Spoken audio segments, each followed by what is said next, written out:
नमस्कार दोस्तों, आपके अपने YouTube चैनल में मैं राहुल मकवाना आप सभी लोगों का स्वागत करता हूं। दोस्तों आज मैं बताने वाला हूं, आपने वैसे थंबनेल में तो दो खिले। दोस्तों मैं आज बताने वाला हूं कि भारत में पहला सिक्का और नोट कब आया, उसके बारे में बताऊंगा। तो दोस्तों वीडियो अच्छा लगेगा तो लाइक कर देना, चैनल में पहली बार आया तो सब्सक्राइब कर देना। तो ज़्यादा बातचीत ना करते हो, हमारा वीडियो स्टार्ट करते हैं। दोस्तों अपन बात करते हैं सबसे पहले, चाय पीनी हो या गोलगप्पे खाने हो, बड़ी से बड़ी शॉपिंग हो या फिर सब्जी, दूध, दही और रोज़मर्रा के सामान की खरीदारी करनी हो, जेब में बटुआ नहीं है तब भी चिंता जैसी कोई बात नहीं, क्योंकि मोबाइल है तो है, क्योंकि QR कोड स्कैन करिए और पेमेंट हो जाएगा। दोस्तों अभी फ़ोन में जब कोई भी चीज़ लेनी हो तो QR से जल्दी फटाक से लेके काम हो जा रहा है। ठीक है, यूपीआई ने लेन देन से बेहद आसान कर दिया है। जब यूपीआई नहीं था तब नकद में लेन देना होता था। आगे बात करते हैं दोस्तों, कभी कभी चेक भी साइन करके दे दिया जाता था।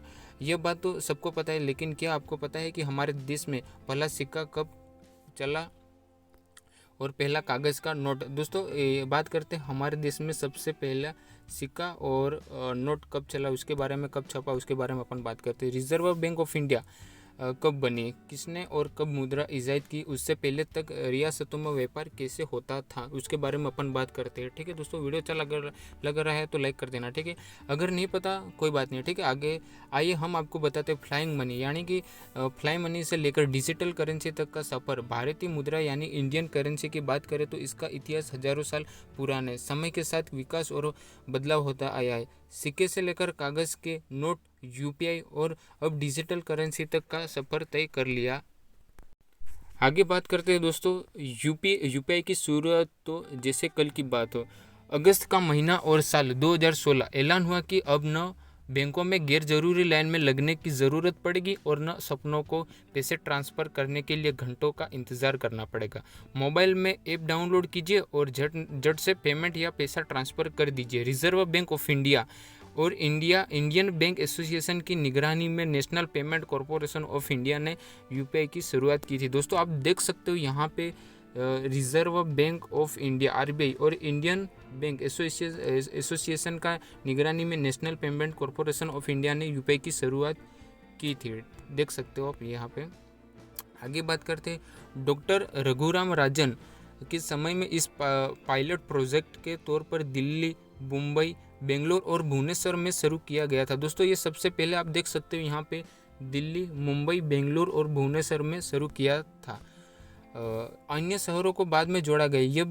यह भीम, फ़ोन पे, गूगल पे और एटीएम जैसे मोबाइल ऐप के ज़रिए काम करता है। दोस्तों ये है यूपीआई। आपको आसानी से पता होगा कि भीम, फ़ोन पे, गूगल पे यानी पेटीएम जैसे मोबाइल के ज़रिए काम करता है। ठीक है, आगे बात करते हैं अपन। शुरुआती में लोग कभी कभी ही यूपीआई का यूज़ करते थे। फिर 2020 में कोरोना महामारी फैली तो संक्रमण से बचने के लिए लोगों ने पुराने और तौर तरीके छोड़ यूपीआई के ज़रिए लेन देन की शुरुआत की। धीरे धीरे यूपीआई से लेन देन आसान लगने लगा और आदत भी बन गया। आज यूपीआई दुनिया का सबसे तेज़ और सबसे ज़्यादा इस्तेमाल होने वाला डिजिटल सिस्टम बन गया। दोस्तों आप देख सकते हो, आज यूपीआई यानी कि दुनिया का सबसे तेज़ और ज़्यादा इस्तेमाल होने वाला डिजिटल सिस्टम बन गया है। आगे बात करते हैं अपन भारत में पहला सिक्का कब चला, इसके बारे में अपन बात करते हैं। सिक्के यानी कि कॉइन की बात करें तो पहला सिक्का 6वीं शताब्दी ईसाई पूर्व में महाजनपद काल यानी कि 700 ईसाई पूर्व से 300 ईसाई पूर्व में चलने का जिक्र मिलता है। उस वक्त सिक्के मतलब धातु के टुकड़े हुए करते थे। इनको पंच चिन्ह सिक्के यहाँ कहा जाता। ये तांबे, चांदी और कभी कभी सोने से बनाए गए। इन सिक्कों पर अलग अलग प्रतीक अंकित हुआ करते थे। मगध, कौशल, अवंती और काशी में ये खासा प्रचलित थे। आप देख सकते हो। आधुनिक भारतीय सिक्के की बात करें तो ईस्ट इंडिया कंपनी ने पहला सिक्का 19 अगस्त 1757 को कोलकाता में बनाया और जारी किया था। दोस्तों आप देख सकते हो यहाँ पे भारतीय सिक्के की बात करें तो ईस्ट इंडिया कंपनी ने पहला सिक्का 19 अगस्त 1757 को कोलकाता में बनाया और जारी किया था। आप देख सकते हो, यह 1 रुपये का था और बंगाल ने मुगल प्रांत में चलाया गया था। दरअसल ईस्ट इंडिया कंपनी को प्लासी का युद्ध जीतने के बाद बंगाल ने नवाब से सिक्के बनाने का अधिकार मिला, जिसके बाद यह सिक्का बनाया गया था। आज़ादी के बाद भारत ने 1950 में पहला भारतीय सिक्का डाला था। इसके पहले तक देश में ब्रिटिश सिक्के ही चलन में थे।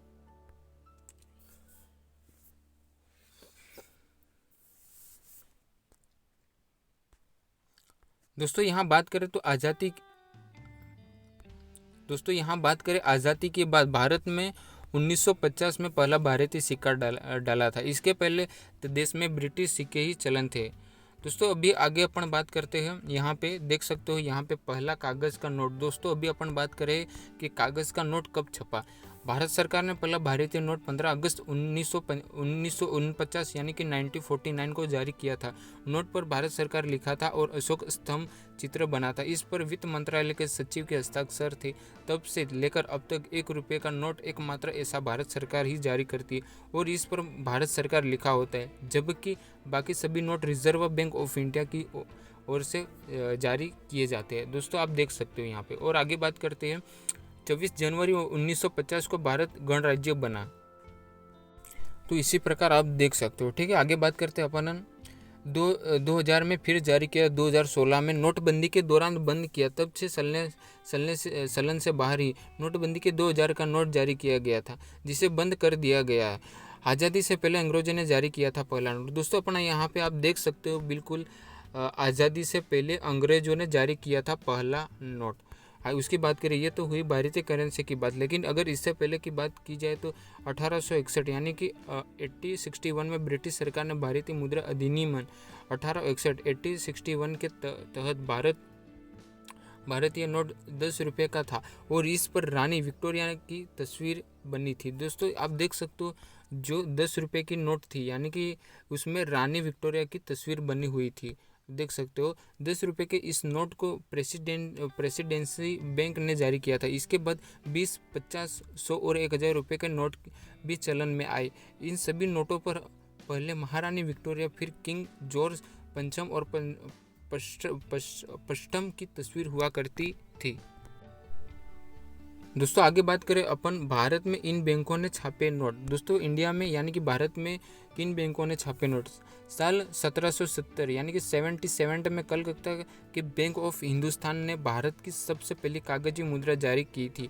फिर 1700 यानी कि 73 में general bank of Bengal and Bihar ने भी कागज़ का नोट छापा। Bank of Calcutta, bank of Bombay और बैंक ऑफ मद्रास ने भी कागजी नोट छापे थे। लेकिन पेपर करेंसी एक्ट 1861 लागू होने के बाद प्रेसिडेंसी बैंक था, जिसे बाद में मुंबई शिफ्ट कर दिया गया। पहले आरबीआई भी प्राइवेट बैंक थी, जिसे 1 जनवरी 1949 को भारत सरकार ने अधिग्रहण कर लिया और यह राष्ट्रीयकृत हो गया। आप देख सकते हो। आगे बात करते हैं अपन। दोस्तों देख सकते हो यहाँ पे क्या भारत में चलता था 10,000 का नोट। दोस्तों आप देख सकते हो इंडिया में 10,000 रुपये का नोट चलता था कि नहीं, उसके बारे में अपन बात करते हैं। आरबीआई ने स्थापना के 3 साल बाद 1938 में पहली बार 10,000 रुपये का नोट जारी किया था। दोस्तों आप देख सकते हो यहाँ पे कि आरबीआई ने 1938 में पहली बार 10,000 रुपये का नोट जारी किया था। जनवरी 1946 में बंद कर दिया। दोस्तों वापिस उसने 1946 में बंद कर दिया। 1954 में 10,000 रुपये का नोट फिर जारी किया गया था, जिससे 1978 में दोबारा से बंद कर दिया। दोस्तों वापस जारी किया था 1954 में, वापस 1978 में दोबारा बंद कर दिया। आगे बात करते हैं अपन, आरबीआई ने कितने कागज़ तक का नोट जारी कर सकती है। दोस्तों जो आरबीआई है वो कितने कागज़ तक का नोट जारी कर सकती है, उसके बारे में अपन बात करते हैं। भारतीय रिजर्व बैंक अधिनियम 1934 की धारा 24 के मुताबिक आरबीआई यानी कि 2 रुपये से लेकर 5, 10, 20, 50, 100, 200, 500, 1000, 2000, 5000, 10,000 तक का नोट जारी कर सकता है। 10,000 से अधिक का नोट जारी नहीं कर सकता। दोस्तों आप देख सकते हो यहाँ पे आरबीआई 10,000 रुपये से लेकर यानी कि 10,000 से अधिक का नोट जारी नहीं कर सकता। ठीक है, 10,000 से अधिक मुद्रा जारी करने के लिए केंद्रीय बोर्ड की अनुशंसा पर विशेष निर्देश देने शक्ति केंद्र सरकार के पास ही है। दोस्तों 10,000 से अधिक का मुद्रा दोस्तों 10,000 से अधिक मुद्रा जारी 10,000 से अधिक मुद्रा जारी करने के लिए केंद्रीय बोर्ड अनुशंसा यानी कि विशिष्ट निर्देश देने की केंद्र सरकार के पास ही होती है। दोस्तों आप देख सकते हो। और आगे अपन बात करते हैं मुद्रा कब और किसने ईसाइत की सिक्का यानी कि कॉइन। यूँ तो मुद्रा का आविष्कार किसी एक शख्स या तय समय पर नहीं हुआ, मानव सभ्यता के विकास के साथ साथ विकसित हुई एक अवधारणा है। दुनिया में पहली बार मुद्रा की बात करें तो पहला धातु का सिक्का करीब 600 ईसाई पूर्व में लीडिया के राजा एलियट्स के शासन में डाला गया था। सिक्के इलेक्ट्रम सोने और चांदी का मिश्रण से बनाए गए थे। भारत में इसी अवधि के आसपास पंचमार्क सिक्के चलन में आए थे। दोस्तों आप देख सकते हो यहाँ पे भारत में पंचमार्क यानी कि सिक्के चलन में आए थे। आगे बात करते अपन बात करते कागज की मुद्रा यानी कि पेपर मनी। कागज की मुद्रा यानी नोट की बात करें तो इसकी चीन में राजवंश 7वीं से लेकर 10वीं सदी की शुरुआत दौरान हुई थी। तब इसे फ्लाइंग मनी यानी कि फ्लाइंग मनी कहा जाता था। हालांकि नोट सही से इस्तेमाल सांग वंश यानी कि 1960 से यानी कि 1279 ई के वक्त शुरू किया।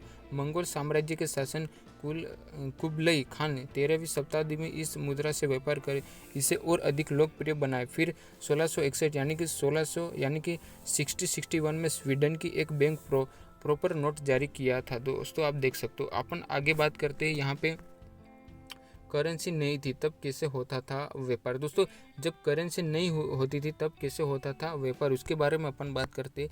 इससे पहले रियासतों में व्यापार किसी वस्तु या सेवा का मूल्य दूसरी वस्तु या सेवा देकर चुकाया जाता था। दोस्तों जब नहीं हुआ था करेंसी तब वस्तु सेवा एक दूसरे को देकर चुकाया जाता था। इस तरह से आप देख सकते हो, जैसे अनाज के बदले पशु, मसालों के बदले कपड़े, कीमती धातुओं के बदले दूसरी कीमती धातु, किसी सेवा के बदले भोजन, कपड़ा और रहने को जगह देना आदि था। दोस्तों अब इसी प्रकार आपने देखा पूरा वीडियो। तो दोस्तों वीडियो कैसा लगा लाइक कर देना, चैनल को पहली बार है तो सब्सक्राइब कर देना, वीडियो कैसा लगा को कमेंट बॉक्स में बता देना। ठीक है दोस्तों, जल्द ही मैं नेक्स्ट टॉपिक के साथ नया वीडियो लेके आऊँगा। तब तक के लिए जय हिंद, जय भारत, जय गुरु गुजरात। दोस्तों चैनल को सब्सक्राइब कर देना। ठीक है।